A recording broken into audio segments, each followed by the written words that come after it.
आज हम इस वीडियो के माध्यम से आतंकवाद एवं मानवता पर अपने विचार रखेंगे।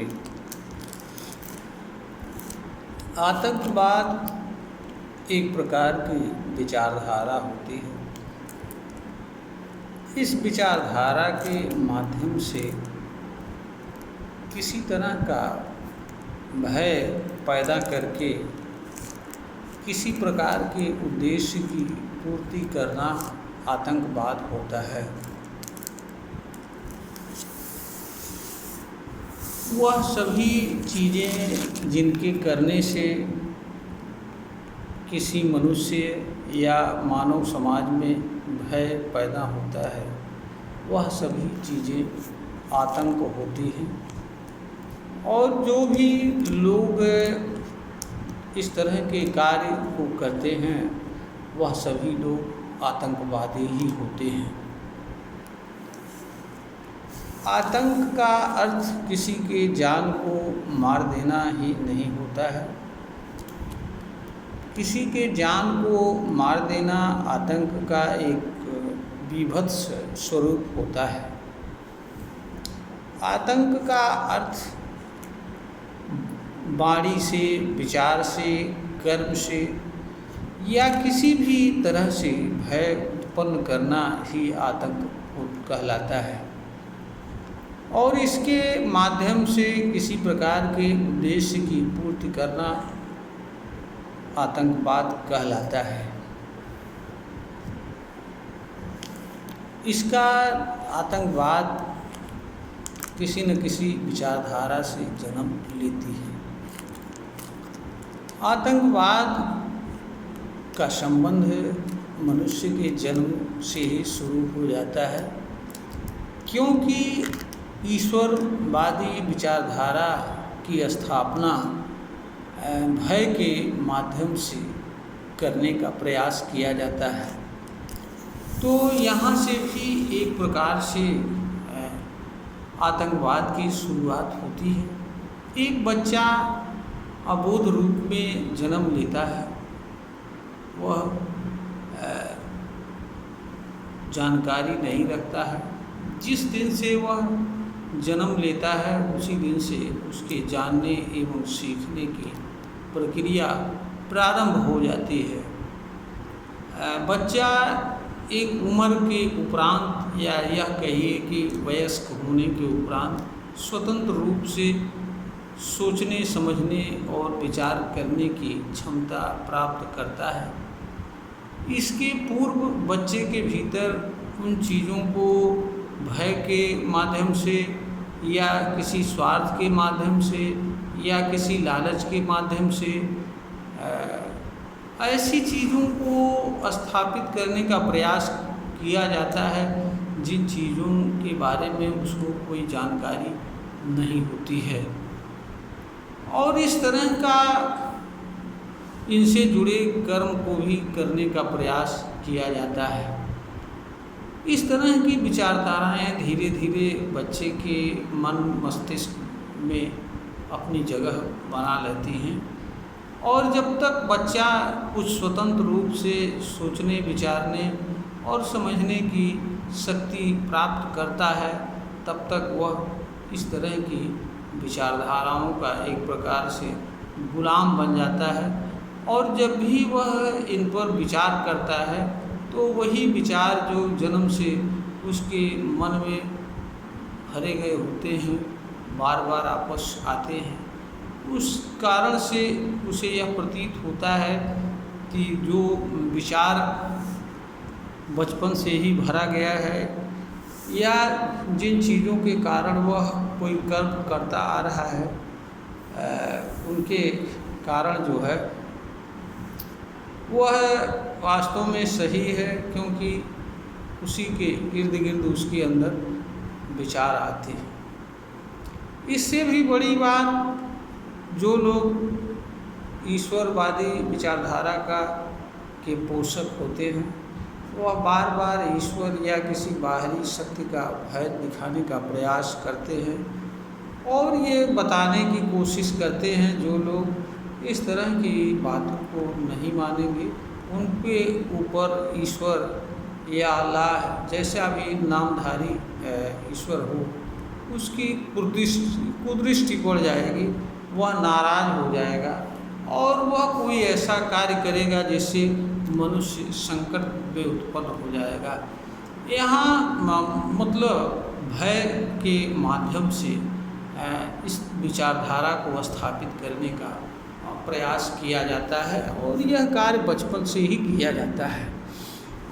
और दूसरी बात यह भी है कि जो धार्मिक आस्था होती है उसे पाक पवित्र और सही के रूप में स्थापित करने का प्रयास किया जाता है। यह भी बताने का प्रयास किया जाता है कि यही सत्य है, इसी को मानने में सबका कल्याण है। और जो लोग नहीं मानते हैं वे लोग भटके हुए हैं, गलत लोग हैं, ईश्वर विरोधी लोग हैं। ऐसे लोगों को स्वर्ग जैसी चीज़ नहीं प्राप्त होगी, ऐसे लोगों को ईश्वर की दया और कृपा पात्र नहीं मिलेगी, ऐसे लोगों को नरक जैसी चीज़ प्राप्त होगी जहाँ पर उन्हें अनेक तरह की यातनाओं का सहन करना पड़ेगा।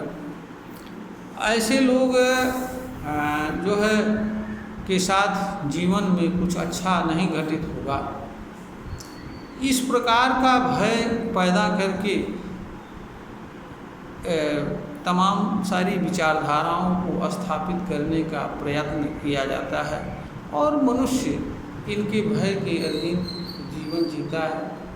मनुष्य जीवन में अनेक ऐसे कार्य करने पड़ते हैं जिन्हें वह वास्तव में तो नहीं करना चाहता है, परंतु वह काल्पनिक भय और सामाजिक भय के कारण अनेक चीज़ों को करता हुआ फिरता है जिन्हें वास्तव में मनुष्य को नहीं करना चाहिए अथवा वह करना नहीं चाहता है।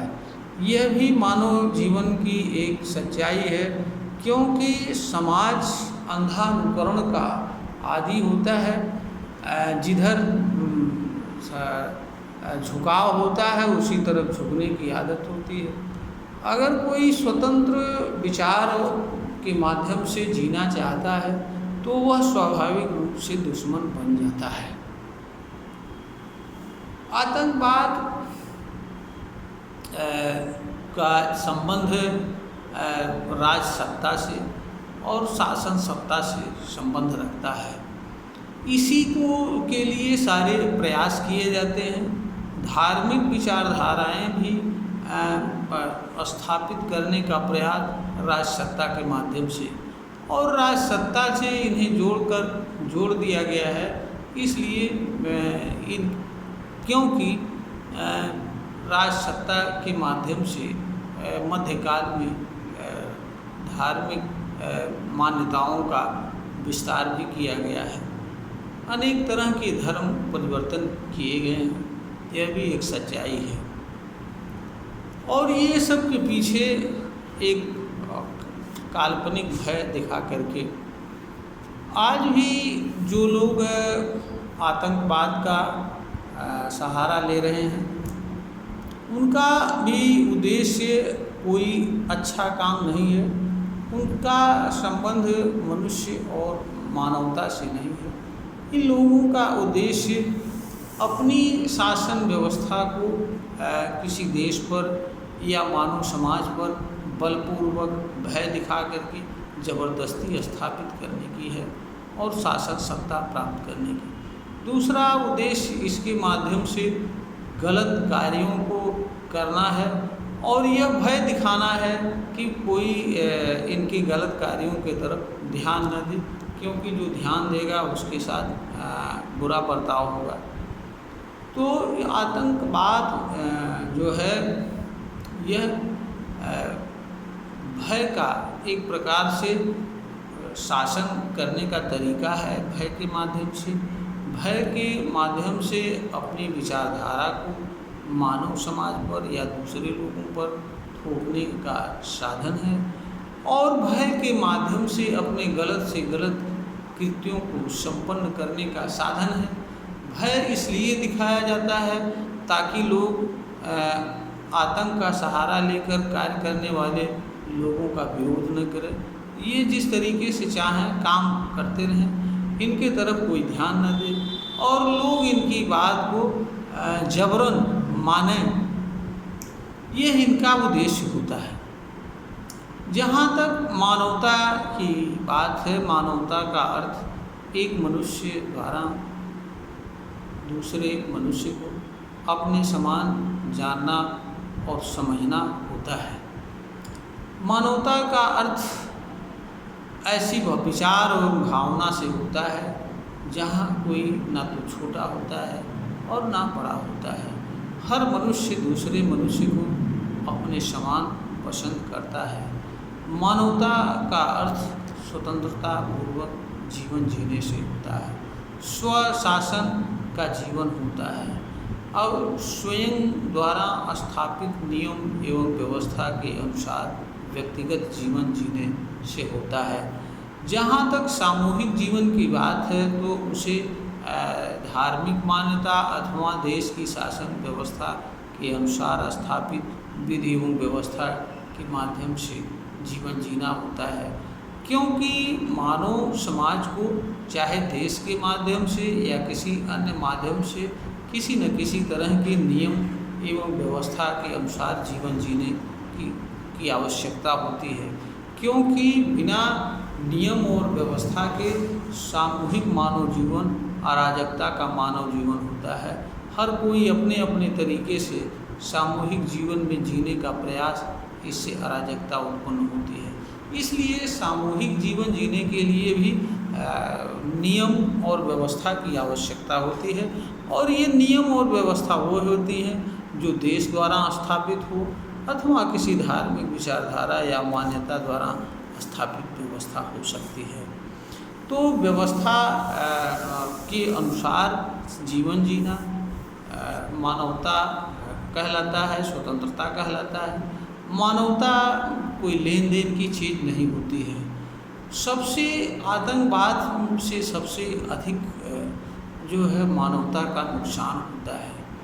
आतंकवादी सामान्य जन के या यह कहिए कि किसी के विचार एवं भावना से संबंध नहीं रखते हैं। उनके लिए अपना उद्देश्य महत्वपूर्ण होता है। वह बल के माध्यम से या लालच के माध्यम से या कोई अन्य तरीके से भय दिखा करके अपने उद्देश्य को पूर्ण करने के लिए प्रयत्नशील होते हैं। उन्हें वह दूसरों को मनुष्य भी नहीं समझते हैं, उन्हें अपना शासन करने का अस्त्र समझते हैं। शासन करने मानव समाज पर वो अपनी व्यवस्था को लाद कर अपने अनुसार जीवन जीना चाहते हैं। उन्हें मानव मूल्य मानवता से कोई लेना देना नहीं होता है। वह स्वतंत्रता और समानता के सिद्धांत को नहीं मानते हैं। मानवता का आधार स्वतंत्रता और समानता का होता है। तो उनके लिए स्वतंत्रता और समानता जैसी कोई चीज़ नहीं होती। उनका हमेशा यही प्रयास होता है कि हर कोई जैसा वह चाहते हैं उसी के अनुसार जीवन जीवे। किसी का अपना कोई स्वतंत्र विचार एवं भावना न हो, किसी को स्वतंत्र रूप से जीवन जीने का अवसर न हो। लोग सिर्फ और सिर्फ उनके विचार और भावनाओं के अनुसार जीवन यापन करें और जो नहीं उनके अनुसार करना चाहता है वह उनका दुश्मन बन जाता है और ऐसे लोगों को वह किसी न किसी प्रयास करके चाहे जान से मार देते हैं अथवा उनको चुप कराने का प्रयास करते हैं।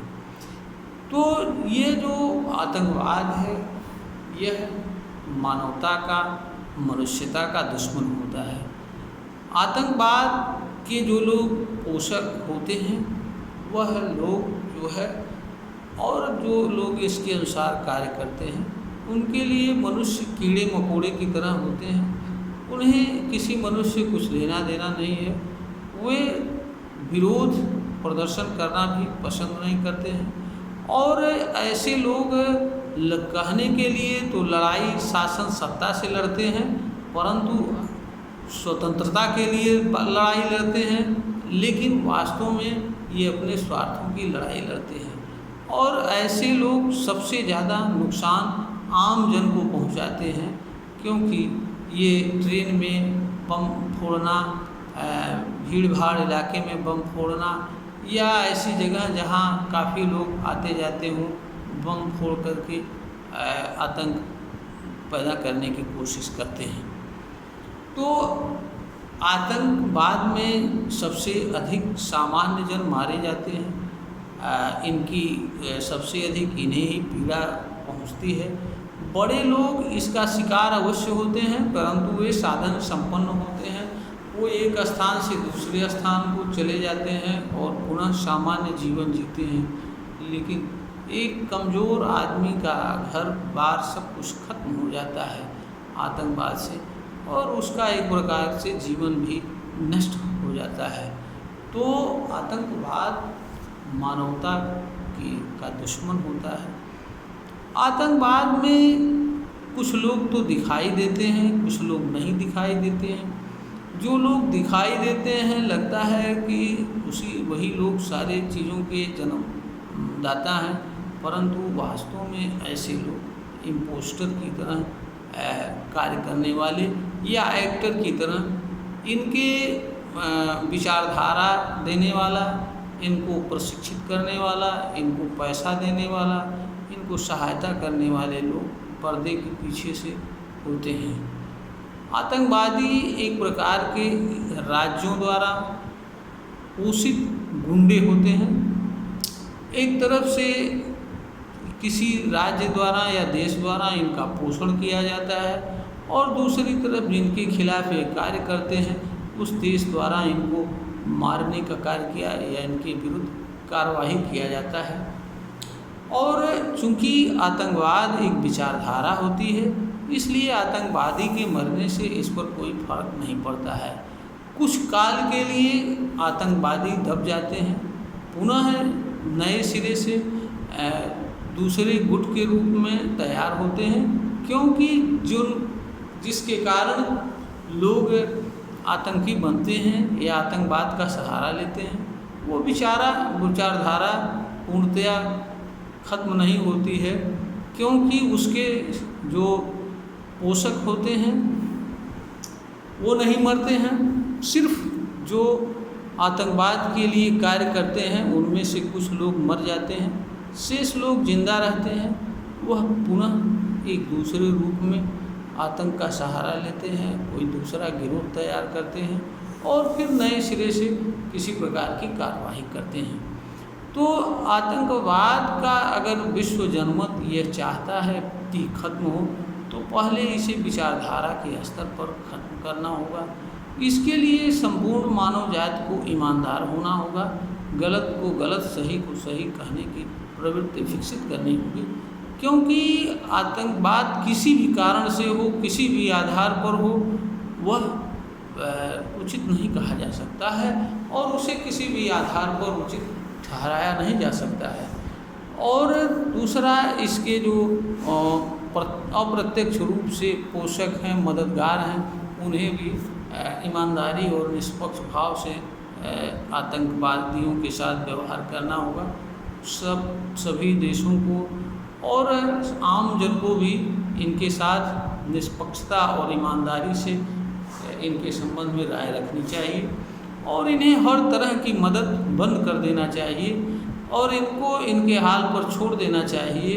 और जो जिसके खिलाफ ये लोग कार्रवाई कर रहे हैं, ताकि वह इनको अच्छी तरह से इनका इलाज कर सकें, क्योंकि जब तक भी लोग आतंकवाद के पोषण करने वाले, समर्थन करने वाले, इनको मदद देने वाले विद्यमान हैं, तब तक आतंकवाद इस धरती से नहीं जा सकता है। केवल कुछ समय के लिए कुछ लोग मारे जाने के कारण थोड़ी सी वह ग्रुप शिथिल हो जाता है, फिर एक नया ग्रुप तैयार होता है और नए तरह का क्रियाकलाप करता रहता है। इस तरह से आतंकवाद एक नए नए रूप में हमेशा जन्म लेता रहता है और कार्य करता रहता है। तो आतंकवाद को ख़त्म करने के लिए पहले इसे विचारधारा के स्तर पर ख़त्म करना पड़ेगा इसके उपरांत जो लोग इसका पोषण करते हैं, समर्थन करते हैं, पैसा देते हैं, हथियार देते हैं, इस तरह के लोगों को ऐसा कार्य करना बंद करना होगा और संपूर्ण मानवजात एवं विश्व जनमत को इनके खिलाफ एकजुट होकर के इन्हें खत्म करने का वैचारिक लेवल पर, व्यवस्था के लेवल पर, हर तरह के स्तर पर खत्म करने के लिए ईमानदार और निष्पक्ष पहल करना होगा। तभी मानवजात, मानवता आतंक और आतंकवाद जैसी चीज़ से मुक्त पा सकती है। अन्यथा यह किसी न किसी रूप में निरंतर चलने वाली प्रक्रिया है। स्वरूप बदलता रहता है, आतंकवाद जाता नहीं है। यह मानव जीवन की एक सच्चाई है। आतंकवाद मानवता का दुश्मन होता है। आतंकी मनुष्य और मानवता के दुश्मन होते हैं। इन्हें इसी रूप में जानना एवं समझना चाहिए। इनका किसी धर्म से या किसी देश से या किसी मजहब से कुछ भी लेना देना नहीं होता है। ये देश उसकी जनता के हित, मजहब का सहारा सिर्फ अपने उद्देश्यों की पूर्ति के लिए करते हैं, ताकि उसके धर्म के लोग उसकी मदद में खड़े हों, उसके ऊपर सहानुभूति व्यक्त करें और उससे संबंध रखने वाले अन्य लोग उसे पैसा दें, समर्थन दें, रुपया दें और उसकी मदद करें, ताकि वह अपने गलत उद्देश्यों को पूर्ण करने में सहायक बन सकें। इस वीडियो के माध्यम से हमने हर पहलुओं पर अपनी बात रखने का प्रयास किया। आशा है कि यह वीडियो प्रश्नगत विषय पर ज्ञानवर्धन में कामयाब होगी। हम अपने समस्त श्रोतागण से निवेदन करते हैं कि अगर यह वीडियो पसंद आए तो इसे लाइक करें, शेयर करें और सब्सक्राइब करें। हमारे चैनल को सब्सक्राइब करें ताकि हमारे जो ज्ञानवर्धन का कार्यक्रम है वह निरंतर चलता रहे।